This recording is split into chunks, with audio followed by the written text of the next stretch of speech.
حدیث مسلم کے اندر موجود ہے، مسلم شریف کے اندر واضح الفاظ کے اندر۔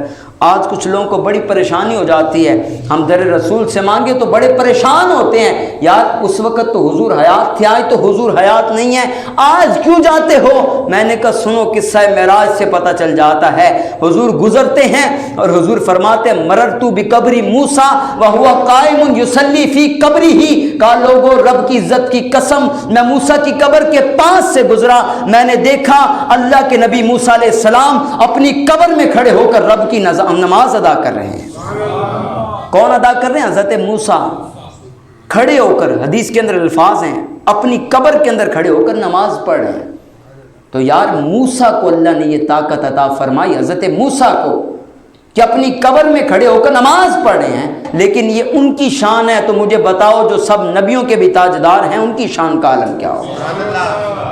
ایک طرف یہ بات ہے حضور ان کو دیکھ رہے ہیں، اور دوسری طرف چلتے ہیں حضرت سعید بن مسیب رضی اللہ تعالیٰ عنہ، تابعی بزرگ ہیں۔ جب یزید کا زمانہ آیا نا تو اس نے مسجد نبوی کے اندر پہرا لگوا دیا، وہاں پر نماز نہیں ہوتی تھی تو ان کو وہاں پر بند کر دیا گیا۔ انہوں نے کہا شاید یہ پاگل ہیں، ان کو پاگل اور مجنون سمجھا گیا اور ان پر کوئی ظلم و ستم نہیں ہوا، ان کو وہاں پر بند کر دیا گیا۔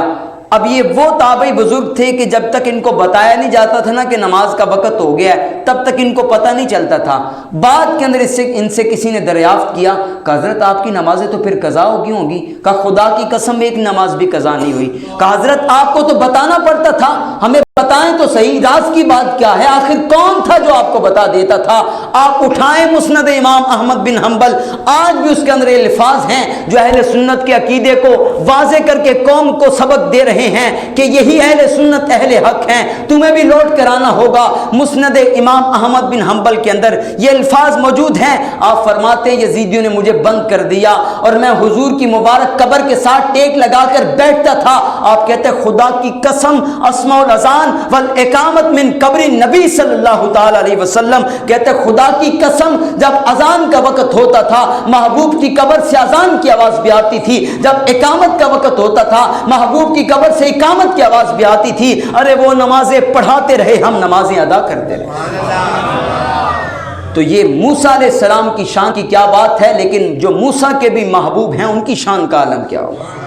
سعید بن مسیب یہ پیغام دے گئے جو مردہ کہے تجھ کو وہ مردہ ہے واللہ، تو زندہ ہے واللہ، تو زندہ ہے واللہ، میرے چشم عالم سے چھپ جانے والے۔ تو وہاں پر آپ فرماتے ہیں اسماء الاذان والاقامت من قبر النبی، حضور کی مبارک قبر سے اذان و اقامت کی آواز آیا کرتی تھی۔